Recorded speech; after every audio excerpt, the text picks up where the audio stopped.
Hi, everyone. Thank you for joining us for our virtual college visit series. Today, we have Mr. Marshall Dunn with us from Richard Bland College of William and Mary. We're very fortunate to have him here with us today to share some great information with us about Richard Bland College. Please keep any questions that you might have throughout today's presentation, if you could put them in the chat. And if possible, to just add them in there kind of at the end of the chat, that would be helpful. And Mr. Dunn will answer those as he gets to that point. So thank you so much, Mr. Dunn, for joining us today, and I'll hand it off to you now. All righty. Thank you so much for having me. So I've got a PowerPoint here that has all of our information in it. So as we go along, feel free, if you have questions, put them in the chat. And then I will be sending your counselors a link that you can ask us questions directly beyond today. And that will be, you just type your name and your email address and your question, and then that will come directly to all of our admissions counselors at Richard Bland. And so it may not be me getting back with you, but one of our admissions counselors will be in touch with you with your questions. So this is just a title slide, just saying that we're doing a virtual counselor visit. And so we're going to start it off and have our first slide. So we are Virginia's only selective 2-year residential college. So we are actually a junior college. The difference between a junior college and a community college is that we are going to have dorms on campus, so you can live on campus. I do have some slides for that I will be showing a little bit later on. So you're going to come to our campus, and you're going to be living on campus and kind of experience that 4-year college feel, but in a 2-year setting. So we have right around 1,000 students on campus. About 60% of that are going to be commuters, where they're actually driving to campus, take their class, and go back home. And roughly about 40% are going to live on campus. So it's going to be that smaller setting than just going off to a 4-year college to begin with. We have 35 guaranteed transfer agreements with our college and other state colleges and universities, and I'll get into those in a little bit. I do have a slide for that as well. Located in, the technical address is South Prince George. You're not really going to kind of know where that is just off the top of your head, probably. Better one is to kind of say Petersburg. So when you're going, you'll have Richmond, Colonial Heights, Petersburg. So we're that southern end of that Tri-City area here in Virginia. So we're right around 45 minutes away from Richmond, so not too far away from y'all. Just hop on 95 and you'll eventually drive right by our campus. And we're off the beaten path a little bit. That last little note there that says we're a small, diverse campus with picturesque 750 acres. We are, as I said, only like 45 minutes away from Richmond, but when you get to our campus, you are experiencing our campus. We are in a rural setting, campus-wide, so everything is going to be, you're involved in the campus, whether it's walking around through the pecan grove or going to our classes, but everything is centered there in one location. So here's some breakdown of the college by the numbers. Established in 1960 as a daughter school, William and Mary. Kind of put that in perspective. Day-to-day operations of like what your class schedule is going to be, intramurals, clubs or organizations, all that's going to be determined by our college. Larger decisions of like what degrees that we offer, tuition, sports, those are going to be determined by William and Mary. Fun fact, Christopher Newport and Old Dominion were also created as daughter schools of William and Mary. They've since become their own 4-year college, while we have remained a daughter school of William and Mary. Our student faculty ratio is 26-1. Some classes that you'll have will actually be smaller than that. If you are taking one of those liberal arts type classes of like an English or in history or psychology or something like that, that will be involved more with writing, those classes will actually be smaller than that 26 mark, because your professors want time to give you comments back on your paper and help you through that writing process. Because as you go through college, your papers are going to get a little bit larger. So we're kind of that step and block for a 4-year college. So we want to make sure that you have that system down pat before you transfer. 76% of your classes are taught by full-time professors. They are going to be involved on campus. So they're not just going to teach one class and leave and then you'll never see them again. They're going to be active on campus, whether it's sponsoring clubs or organizations, going to sporting events, going to intramurals, going to the gym. They're going to be on campus and visible. They're going to have office hours that you can go walk in and ask them a question. You can schedule meetings. they're very visible on campus. Our admission rate is 55%. And this is a little bit misleading. This was last year's numbers. This is because only thing you need to do to complete an application is one, fill out the application, and two, submit your high school transcript. So that 45% is not like we reject 45%.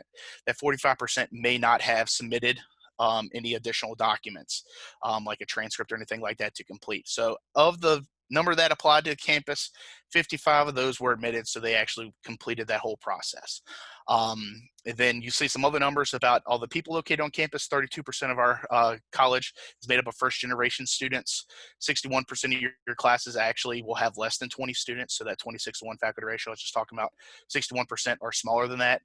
Male, female, 41 to 59, and then white to non-white 42 to 58. So out of that 1,000 student population, we are a relatively diverse campus for the size college that we are. Moving on, I'm going to talk about our programs and degrees and kind of talk about what you would expect to study here at Richard Bland.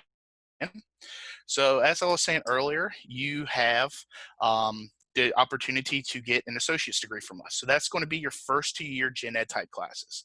So when you go off to, say, a 4-year college to begin with, you're going to be taking like an English 101, maybe a foreign language, history, whether it's like a world history, U.S. history, kind of that 100, 200 level freshman, sophomore year type class. Maybe a college algebra, something along those lines. These are the type of classes that you will be taking with us. So that bottom chart, high school, y'all are currently in this stage. When you come to Richard Bland, you'll be taking care of years 1 and 2, so your freshman, sophomore year.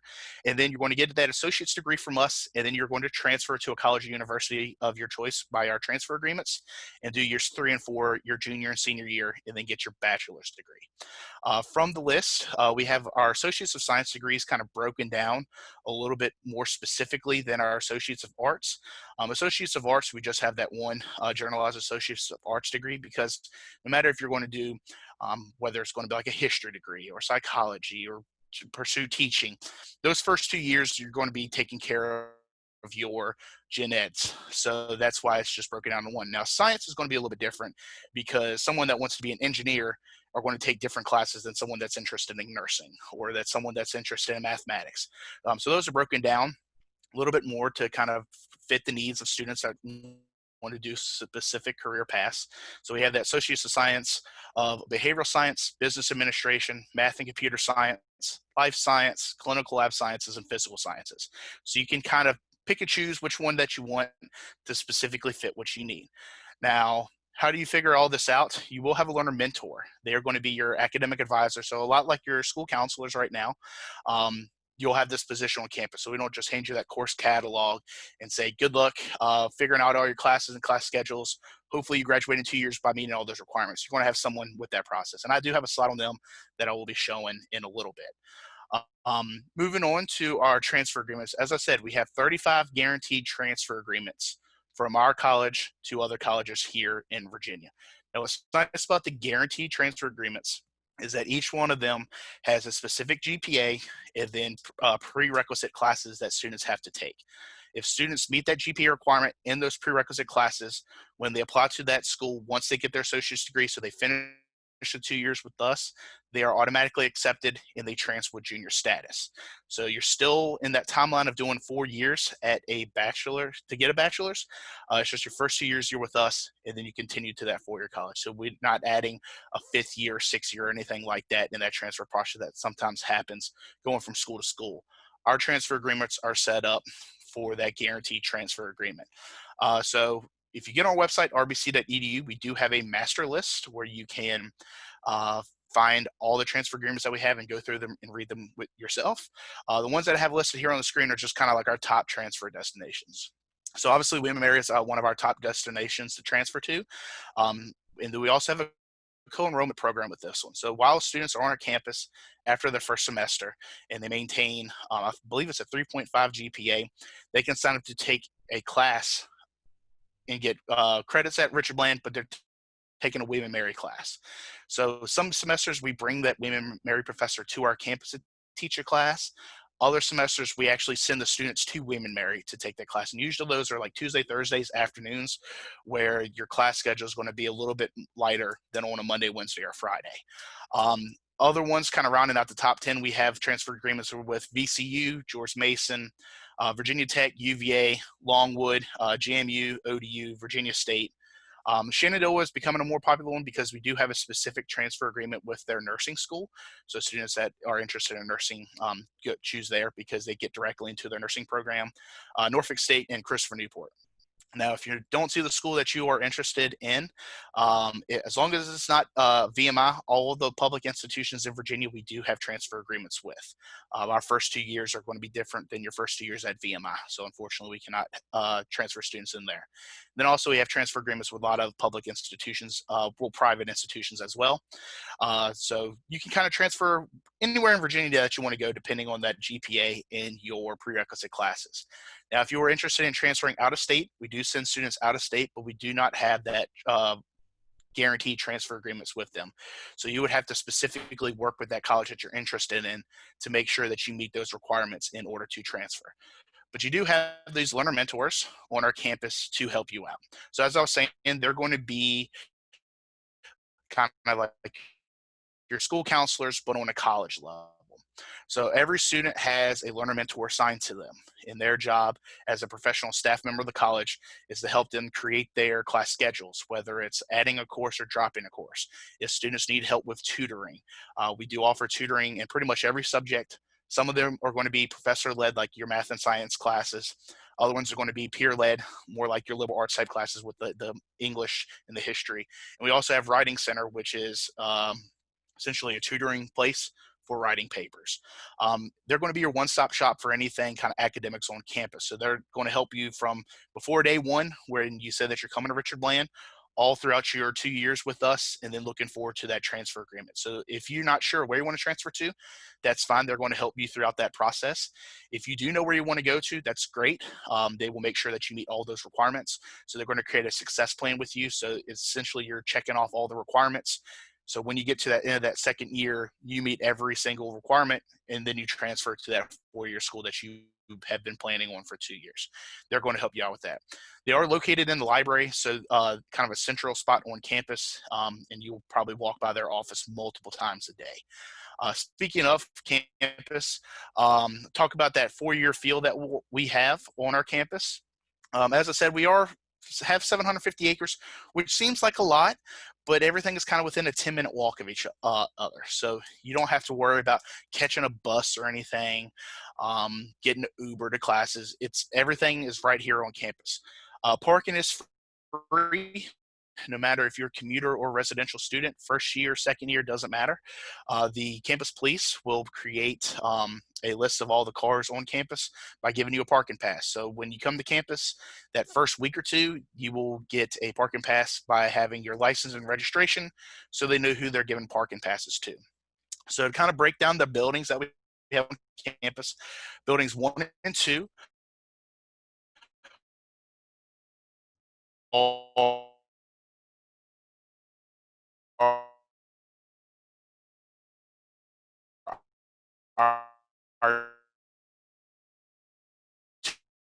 all your STEM classes will be located. 7 is the She Hall and Social Community English. This is where type of common buildings for students on campus. It does look for, but as I said, 10-minute walk and you can get back and forth a couple times. It's not bad. If you cross this Johnson Road, which kind of splits campus in half, where my mouse is, building number 8 is Mays Hall. That's where the president and her administrative staff are located.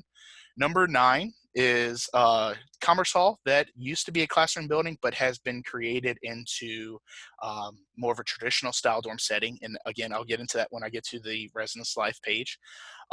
Building number 11 is where the enrollment services are. So financial aid is over there. admissions is over there, business office. So this is where students more, when they are getting through that registration process, are going to be dealing with more so than after the classes have started. Then all these other buildings are more administrative or facilities located.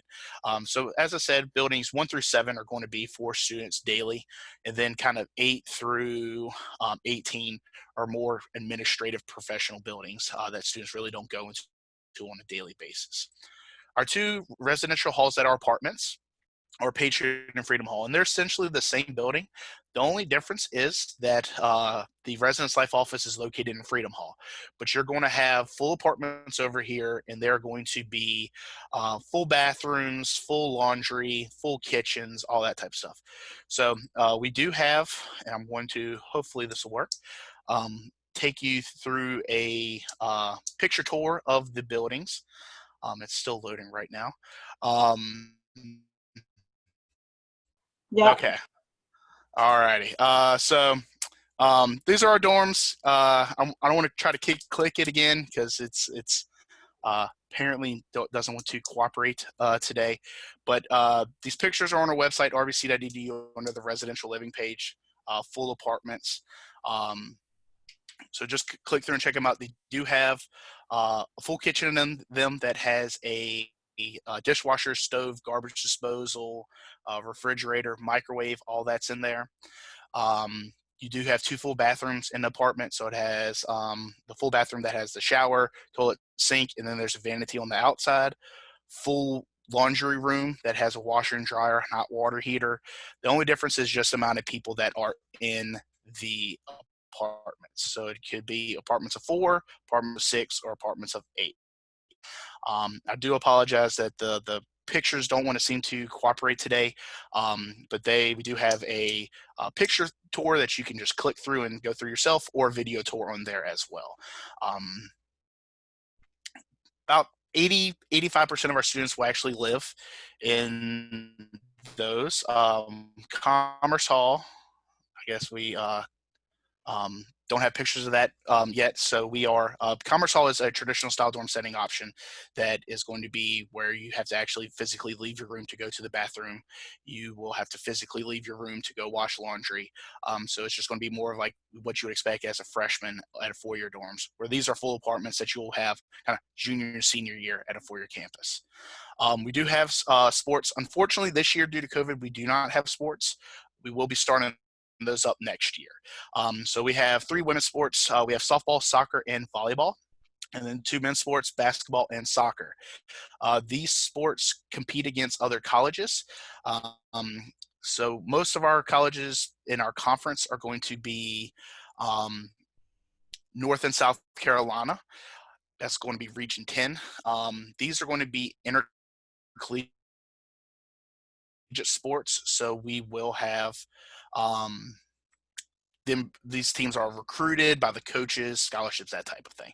But we also do have intramurals for students to play. So Abby, if you are interested in any of the sports, get in touch with the coaching staff. They handle all the recruiting and everything like that.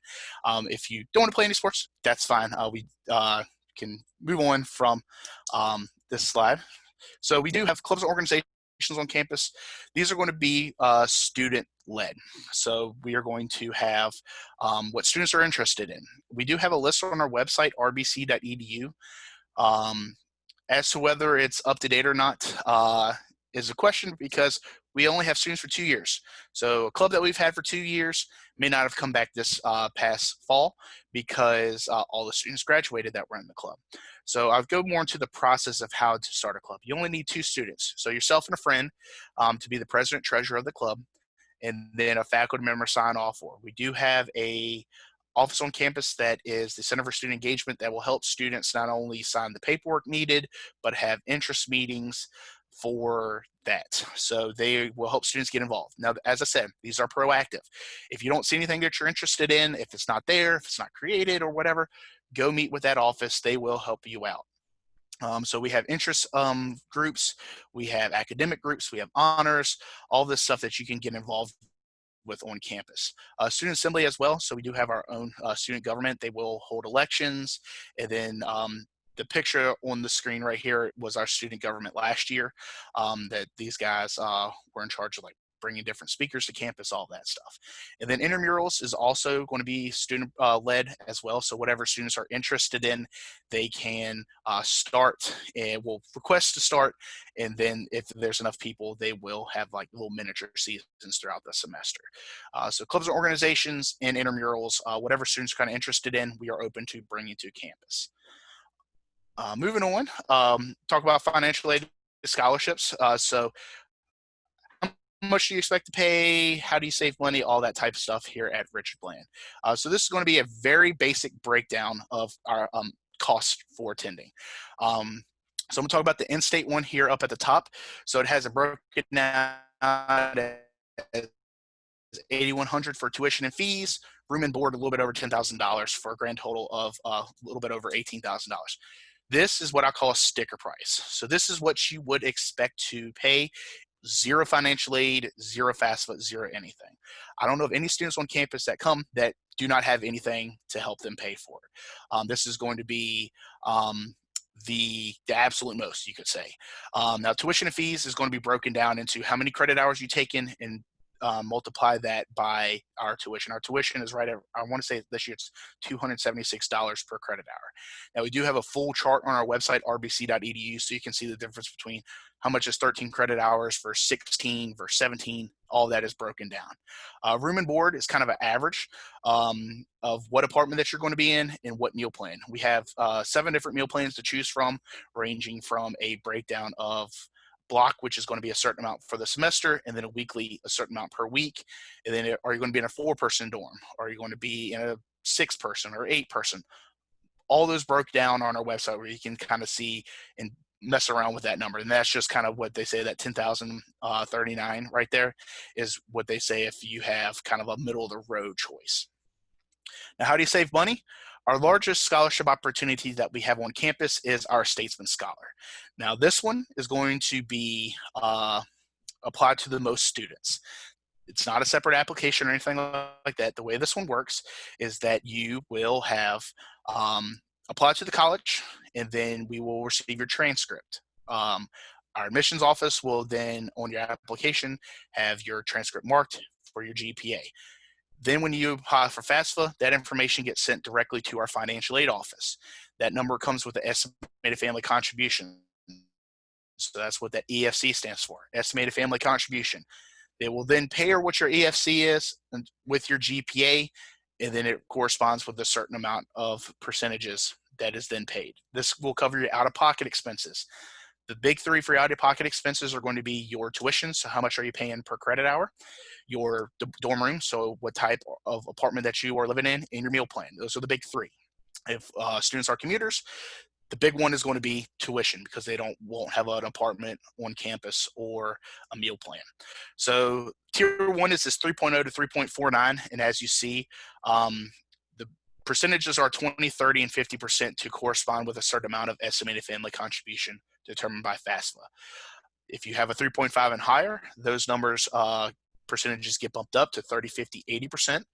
And so this is going to be applied directly to that student's kind of overall cost on campus. This one is a first come, first serve determined by the student state where they say that they are going to attend campus. So when they fill out their enrollment intent form, that puts them in an order, and then they will be in line to receive the scholarship money. They will start building these numbers before April. Usually the first week in April, they will start sending out award letters to students. And as students say that they are coming to campus and confirming that they're coming to campus, that money is treated like a bank account. There's a certain amount in the bank account, and then once students say they're coming and that money is then applied to their accounts, it takes away from that bank account. Our financial aid will award this until there is zeros in that bank account. So some years it will run out in June, other years it might be July. It's not a matter of if it runs out, it's a matter of when it runs out, because there are going to be it's just a certain amount of funds within this kind of bank account. So earlier students say that they're coming to campus puts them aligned to receive more money. And it's not a set number of students or a set amount that they are awarded to students. It's based off that estimated family contribution in a student's GPA. So Statesman Scholar is going to be our biggest number of students that it's awarded to. Now, some more exclusive scholarship opportunities that we have on campus is going to be our provisional no, sorry, Promise Scholars. This one is going to be our most exclusive scholarship opportunity on our campus. So students have to have a 3.5 GPA graduating high school, and they have to be eligible for a Pell Grant through FAFSA. The bigger kicker here is that they have to be Pell Grant eligible. I know some students that have been on the verge have had the opportunity to be part of this program, but they have to be Pell Grant eligible. Part of this program is that you will live on RBC's campus, and then if you have willingness to attend William & Mary, you also live at William & Mary.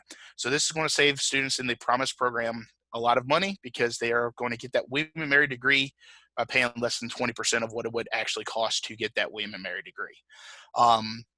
This is going to be part of our honors program. This program only takes 15 students.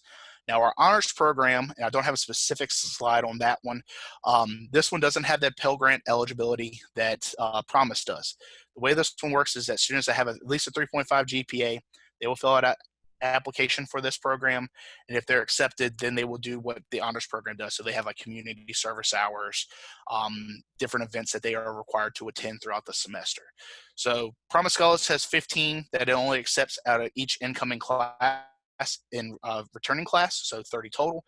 Honors is however many students want to apply to the program and then accept the kind of terms and conditions to receive that honors scholarship. So Promise is the most exclusive, then it goes down to honors, and then Statesman Scholars. There's no application with that one. Students will just have that awarded to them. Now, how do you get into Richard Bland? Our admission standards, we only require two things to complete your application. We need a completed application. This year we are on the Common App. This is our first year on the Common App. So we are encouraging students to complete it that way, but if students run into any trouble with that, or if we have any issues with that, because it takes a little bit of time to kind of work out the kinks with something new, we also still have our online application, rbc.edu, that's done through our website. We do provide paper applications if neither of those two options are available, but most of the time, if the common application doesn't work, our application on our website does work. Only required document to complete your application is your high school transcript. You'll just send that over. Common App will send it as part of that application, but if you fill it out on our website, you can submit it through our upload link. You can take a screenshot of it and email it to us. Your counselor can submit it, put it in the mail, parchment. We accept it a lot of different ways. The only one that we really consider final is the one after you've graduated and it has your graduation date and diploma type listed on that. We can work with unofficial ones up until that point because we will need that official one for our records for accreditation purposes. Everything else is going to be optional. So SAT scores, ACT scores are optional. You can submit those if you'd like to. They're used for placement testing purposes, but that's about it. We're not going to kind of base our admissions decision off of SAT scores. Letters of recommendation and essays are optional. We do ask students in some cases to submit those, but that's going to be more on an admissions side where we request those documents rather than requiring those at the onset. So all three of those you can submit if you choose to, but the only thing that we need to complete your application is your high school transcript. I'm not going to go into the transfer side. That one is a little bit different process. We require documents from obviously the college that you attended, whereas high school is just your high school transcript.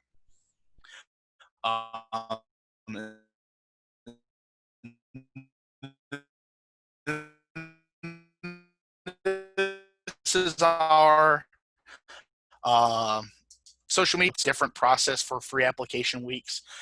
We're still going to use the college free application week, but we have a few more hurdles to jump through rather than just working through our website in years past.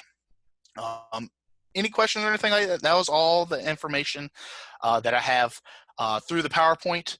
I will be providing your counselors with a link for questions beyond today. If you just have a random question pop in your head, you can just type that up, and there's not a limit. You can ask as many questions as you want to. Here to answer every single one. And if I don't know it, I will forward that information higher up the chain for other people to answer it. Any questions or anything? Oh, hold on. Is there a preferred deadline for students? We do rolling admissions, so we do not have a specific deadline. The only real deadlines that we have, if you are interested in the Promise program, they do have a priority deadline, which will be like the application completed in December for them to do the interview process in either January or February. As to the standard college application, there is not a deadline. We work with students pretty much up to that add drop period, which is going to be sometime during the first week of classes.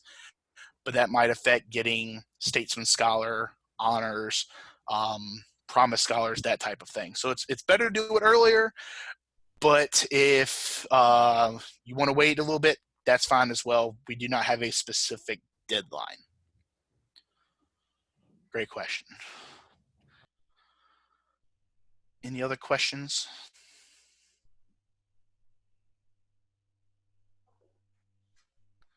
I think that's about it. But Mr. Dunn, if we have questions beyond today, they can certainly reach out to you directly, right? Yes. Yes. Okay.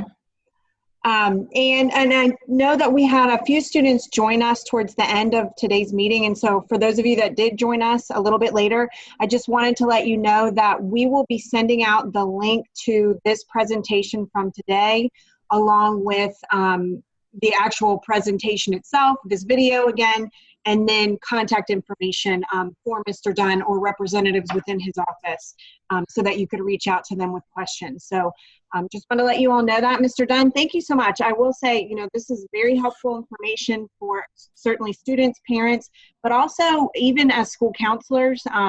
Having been a school counselor for many years, to see it broken down in this way, in this type of format, is very helpful. So we really appreciate it.